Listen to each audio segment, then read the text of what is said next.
Ya, berjumpa lagi dengan channel FTE. Saat ini kita sedang mengadakan penanaman untuk pembudidayaan tanaman anting putri yang selama ini sering dijadikan sebagai bakal bonsai. Mungkin banyak pecinta tanaman bonsai yang sudah tahu apa itu anting putri. Di sini kita akan menanam dan sudah sebagian ditanam sebanyak 63 pohon ya. 63 pohon yang sebagian sudah ditanam. Mudah-mudahan hasilnya memuaskan dan juga mudah-mudahan ini sebagai sumber inspirasi bagi para pecinta bakal bonsai dimanapun Anda berada. Sekali lagi, tanaman ini merupakan salah satu tanaman yang cukup digemari oleh pecinta bakal bonsai. Dan inilah pemilik channel kita yang melakukan penanaman langsung tanpa tangan orang lain. Beralih. Gimana Pak Dokter? Ya, siap. Ya, terima kasih Asarip yang saya banggakan.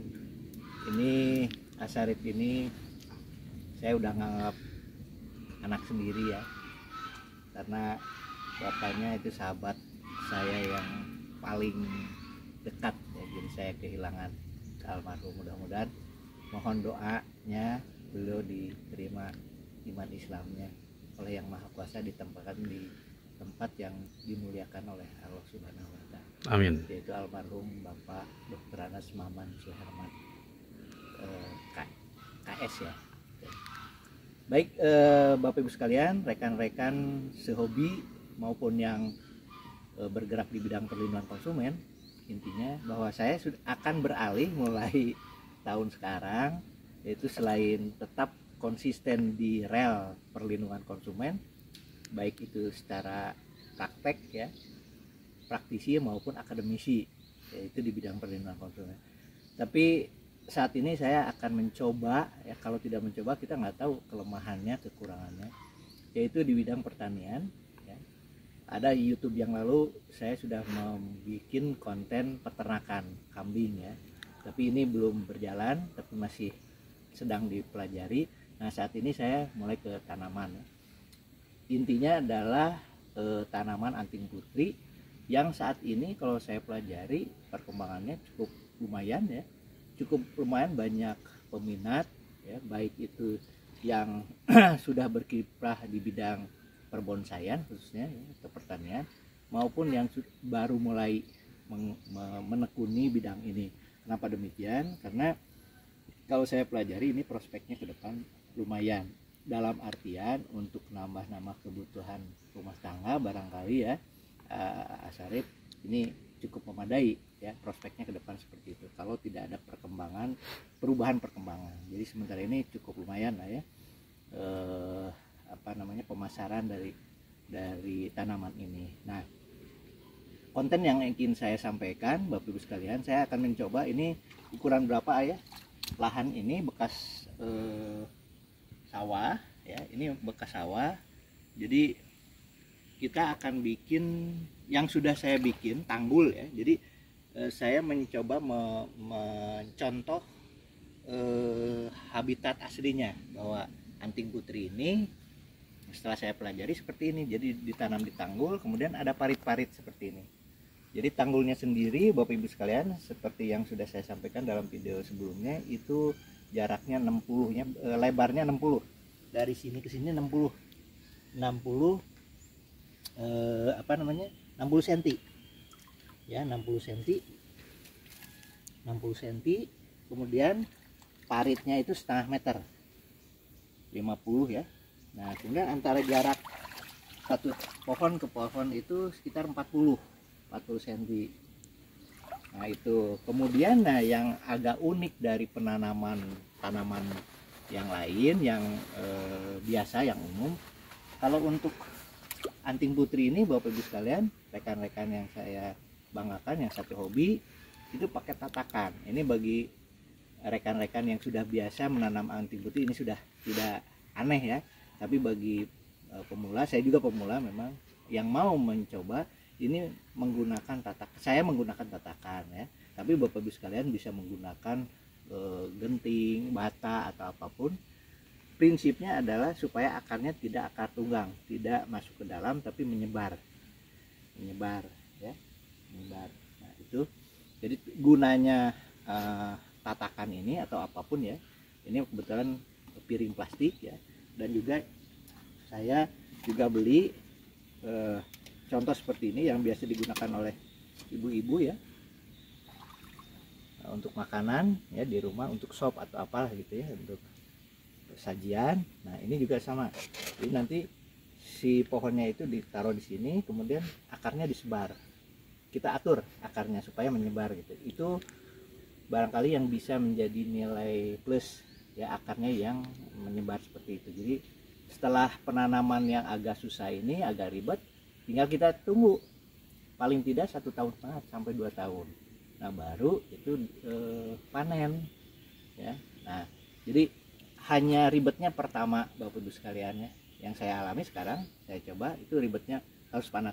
Nah kenapa, mohon maaf ya, mungkin rekan-rekan yang sekantor dengan saya ya, ini kok beralih banget drastis ya, ekstrim ya, dari profesi yang sekarang yang mohon maaf yang bersih-bersih gitu ya, pakaiannya rapi segala macam, sekarang beralih kotor-kotoran. Nah ini seperti ini ya, jadi saya nggak tidak asing ya, nggak, dinikmati aja ya, saya nggak alergi dengan hal-hal seperti ini. Nah itu ya, jadi ribetnya itu Bapak Ibu sekalian, penanamannya nanti akan kita bikin lagi pada saat saya menanam, atau mungkin di video lain ada ya. Jadi cara penanamannya ini ditanam dulu ya, atau piring plastik ini atau bata atau genting ya, tanam dulu, kemudian ditaruh bahan bonsai. Nah ini bahan bonsainya saya perlihatkan aja dulu supaya Bapak Ibu sekalian bisa lihat.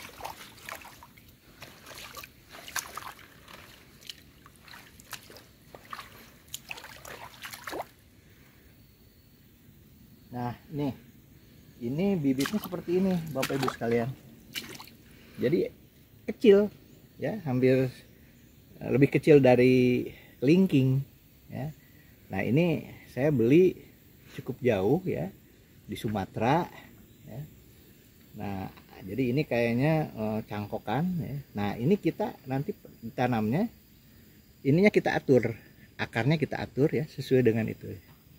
Nah yang paling bagus, yang punya nilai plus yang saya pelajari itu yang menyebar akarnya ya, tidak berkumpul, apalagi yang menuki ke bawah itu agak kurang, katanya begitu. Jadi saya mencoba untuk mempraktekkan informasi yang saya peroleh, idealnya seperti itu.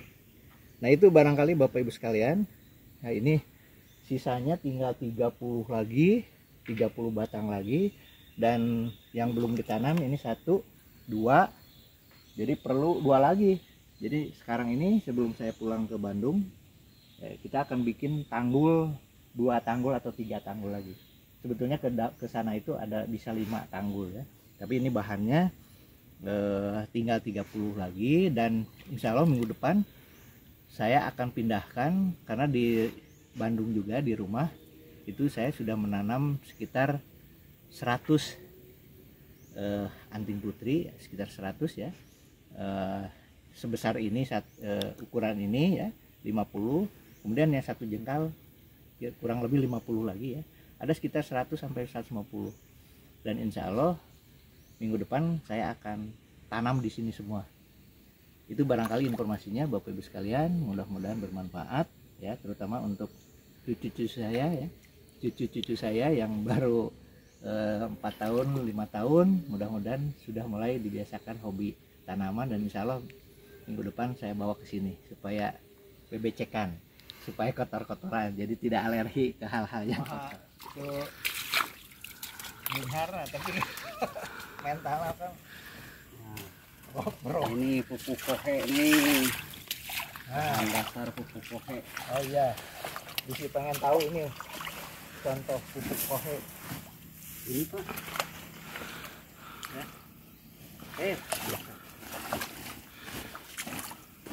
Nah, ini cara tanamnya nih. Ini kalau kita Ya, sekarang kita akan masuk ke proses penanaman anting putri.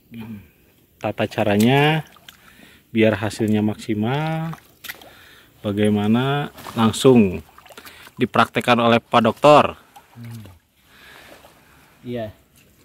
Terima kasih. Jadi sebelum kita tanam bibit ini, kita seleksi dulu akar yang akan kita tanam. Jadi yang tidak perlu, Bapak Ibu sekalian, kita buang. Ini kebetulan saya bawa cutter, tapi nggak tahu di mana nih cutter. Jadi kita seleksi dulu akar yang akan kita tanam, ya Bapak Ibu sekalian. Jangan sampai nanti sudah 2 tahun ternyata akar itu tidak berguna. Nah, oleh karena itu kenapa ini harus diseleksi? Ya, jadi tidak seperti tanaman lain, begitu mau ditanam ya udah dimasukin aja ke tanah. Tidak demikian kalau anting putri yang saya pelajari itu pertama itu diseleksi. Jadi kita dapat bahan ya. Kita dapat bahan, kemudian kita seleksi akarnya, mana yang perlu diperlukan, mana yang tidak. Nah, ini Bapak Ibu sekalian, bukan ya saya karena memang mau bercocok tanam, jadi alhamdulillah sudah dipersiapkan dari Bandung sendiri ya. Nah, intinya Bapak Ibu sekalian, saya memperlihatkan akar-akar mana yang perlu.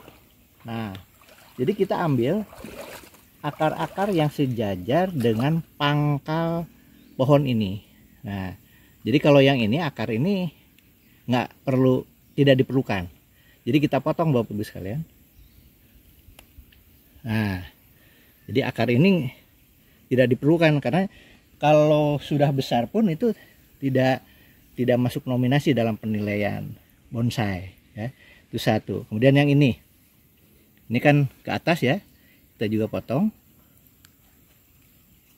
Nah, jadi saya belajar itu hampir 5 bulan 6 bulan yang lalu saya pelajari betul sifat karakter dari pohon ini. Nah ini lihat, bisa dilihat ya. Jadi ada yang ke sini, ada yang ke atas. Nah, kita potong yang ke atas karena kita nggak memerlukan. Jadi yang sederajat, sejajar. Itu satu. Kemudian ini yang mengganggu penanaman kita juga potong. Contoh ini misalnya akar ini ya. Jadi ini udah ada di atasnya itu bakal akar. Jadi di bawahnya karena akan mengganggu juga tidak berguna, kita potong aja. Nah, jadi kita buang ya, kita buang. Kemudian yang lainnya juga, nah ini nggak perlu Bapak Ibu sekalian, saudara-saudara, ini nggak perlu nih. Ini nggak perlu karena ini ada di bawah akar yang ini. Jadi yang kita gunakan yang ini. Ya, jadi ini akan tidak akan digunakan nantinya ya. Jadi kita sebaiknya dibuang saja. Nah, kita buang. Nah, jadi intinya Bapak Ibu sekalian, saudara-saudara sekalian, ini kurang lebih beginilah. Ya, yang akan ditanam ini akarnya seperti ini. Gitu. Nah, nanti kalau mau kita jadikan bonsai, kalau tidak dijual gelondongannya ya. Nah, kita akan program akar lagi. Jadi mana yang perlu, mana yang tidak, kita akan itu setelah 1,5 tahun atau 2 tahun baru. Jadi pertama ini kita seleksi akar yang pokok yang utama dulu. Itu barangkali kita coba untuk tanam Bapak Ibu sekalian ya. Kita lihat. Jadi saya yang nanam, saya yang menyeleksi bagian pengurugan atau tanah segala macam ini asisten saya. Ya. Pak Hilman namanya ya. Ini saya mau. Oke. Ya. Baik, kita lanjutkan penanaman bibit ini ya. Jadi tadi saya sudah seleksi, saudara-saudara sekalian, teman-teman pecinta bonsai. Ini tadi sudah saya seleksi akarnya dan kita akan coba untuk tanam. Ya, silahkan Pak Hilman tolong bantu. Nah, jadi sebelum diuruk ya, kita ini dulu, kita atur dulu akarnya. Ditekuk. Nah, ini atur dulu ya, baru nanti masuk ke tanah. Jadi sebelum tanah masuk ya, belum diuruk, ini kita atur dulu akarnya. Ya, akarnya yang kita inginkan seperti apa akarnya. Ya, perkembangan akarnya seperti apa. Nah, jadi sebelum diuruk kita dicatat atau diganjal dulu dengan tanah supaya tidak berubah. Ya, jadi yang akar-akar yang sudah kita atur supaya tidak berubah, kita ganjal ya dengan tanah ya, supaya tidak berubah ya. Jadi kalau tidak diganjal langsung pakai tanah, itu bisa berubah akar yang sudah kita atur itu gitu ya. Oleh karena itu kita ganjal dengan tanah seperti ini ya, supaya tidak berubah ya. Nah ini seperti ini, jadi diganjal dulu ya supaya tidak berubah.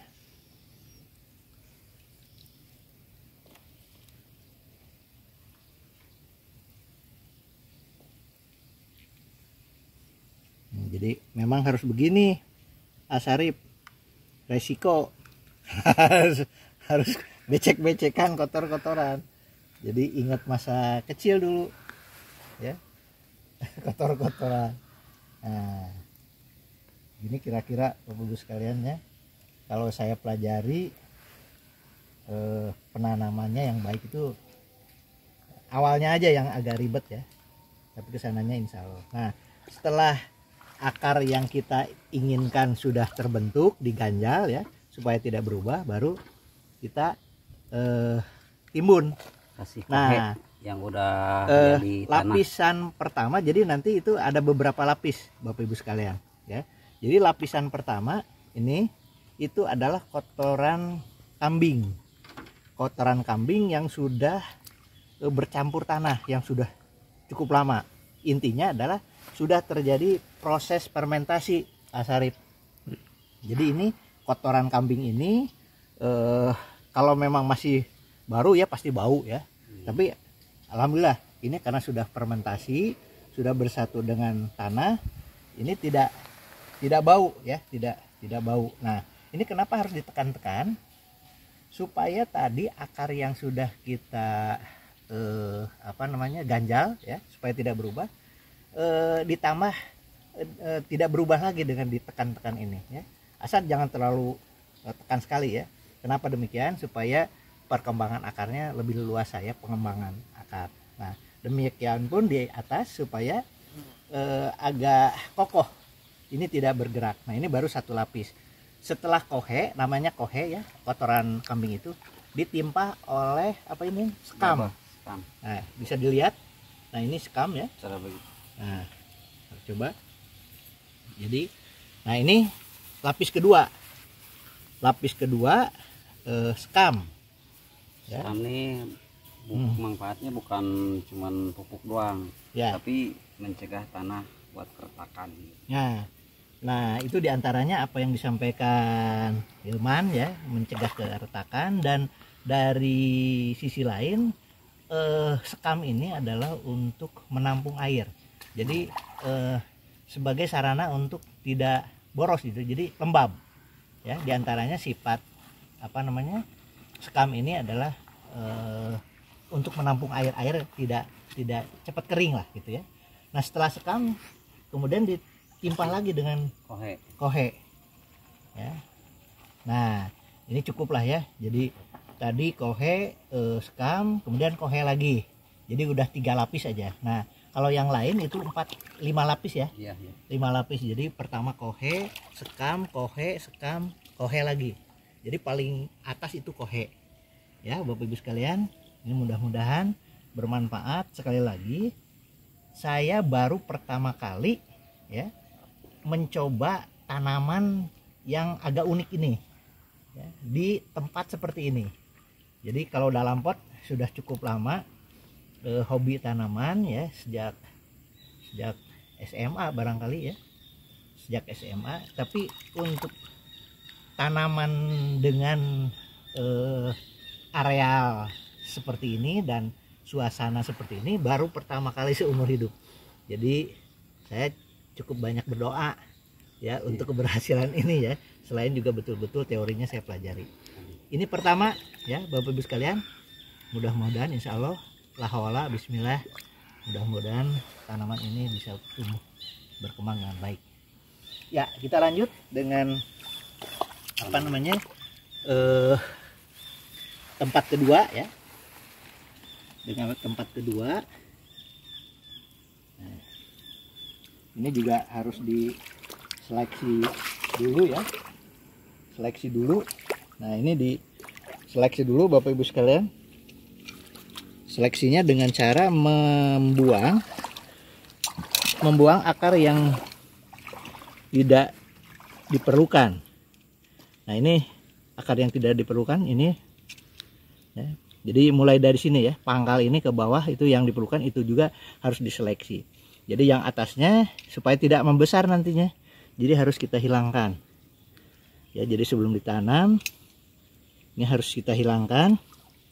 Dan ini bagian ini saya nggak bisa mewakilkan ke Asarif atau ke Hilman, ini harus saya kerjakan sendiri gitu ya, karena saya lebih banyak mempelajari tentang perakaran ini. Nah itu ya, kemudian ini Bapak Ibu sekalian, ini hilang juga, yang ini hilang. Nah ini hilang.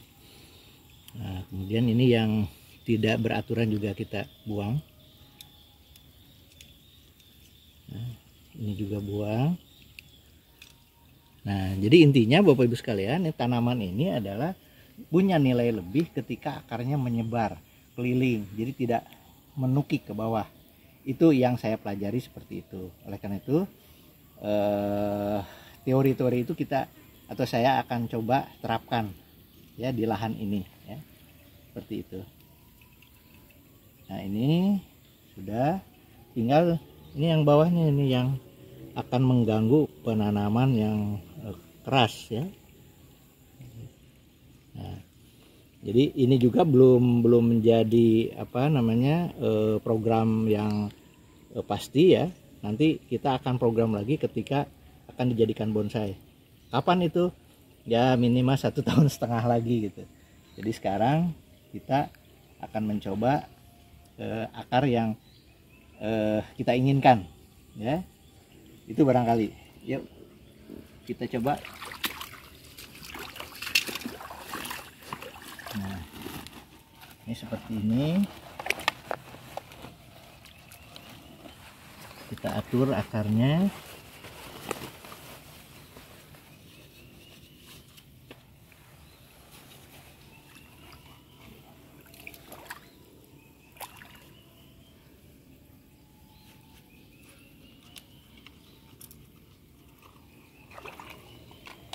Mantap, mantap, mantap.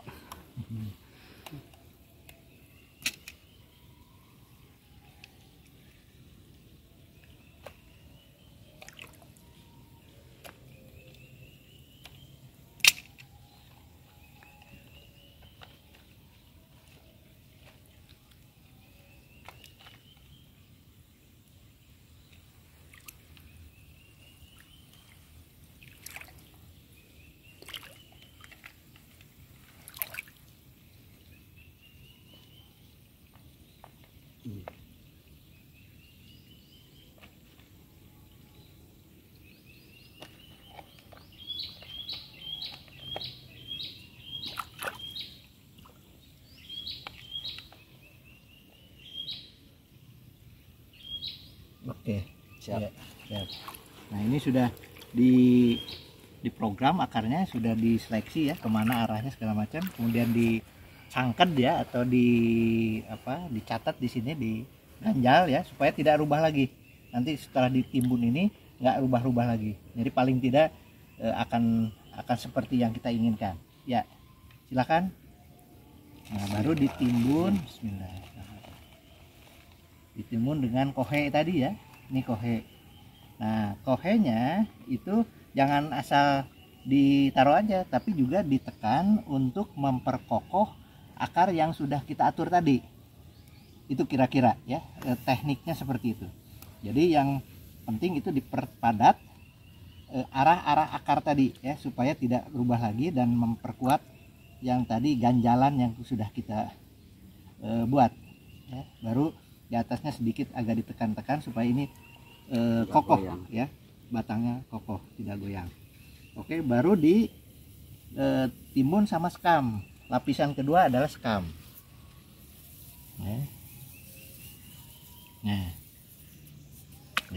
Nah ini lapisan kedua, dan lapisan ketiga kembali lagi dengan kohe ya. Ini yang terakhir ya, kita 3 lapis saja ya, jangan 5 lapis karena ini kohenya Sangat terbatas. agak terbatas ya. Ini kalau mau cari harus ke atas lagi, ini hampir 1 kilo kita mencari kohe.